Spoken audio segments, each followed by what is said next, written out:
pagbabalik ng drama series Instant Trending. Naku, ito na nga. Buhos-buhos na naman po ang makukulit na mga memes ng mga Pinoy. Gaya na lamang po nitong entry ko, Squid Game but make it Pinoy. Paano nga ba kung ang iconic girl ng Squid Game ay gamitin sa traffic? Nakakatakot naman yan. Hihinto na talaga lahat. Nakakatakot Pero alam mo, dahil sa tindi ng traffic, tingin ko lahat magsusurvive. talaga. Kasi walang gagalaw. Hindi gagalaw. Walang galawan. Takot lahat. Naman, Pero oo. ito, meron din akong entry. Kung Pinoy version lamang din ang pag-uusapan. Siyempre, ito yung pagbago ko. Ang famous Dalgona Challenge, meron ding Pinoy version.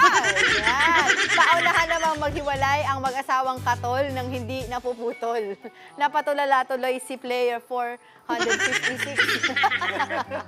Naku, hirap kayo. Alam mo, Ayun. meron ako sasabihin sa iyo. Gusto ko yung amoy ng katol. Talaga? Oo, kasi feeling ko, hindi ako lalamukin. Ayun. Hindi, totoo naman din yun. Pero taas ang kamay ng mga nakakatol sa bahay dati, di ba? Oo, katol. Katol. Batang katol to, Oo. batang floor wax. Yung mga kinalakihan ko. Ano naman tayo sa Lamok, entry ko? siguradong chapok. Si 456, di ba? Si player 456, naubos na ata ang perang napanalunan. Kaya ang pagiging tricycle driver sa Pinas, pinasok na rin. Yung pala siya, no?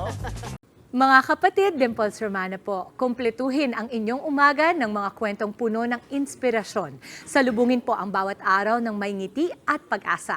Kaya't mag-subscribe na po at mag-follow na sa aming social media pages ng News 5.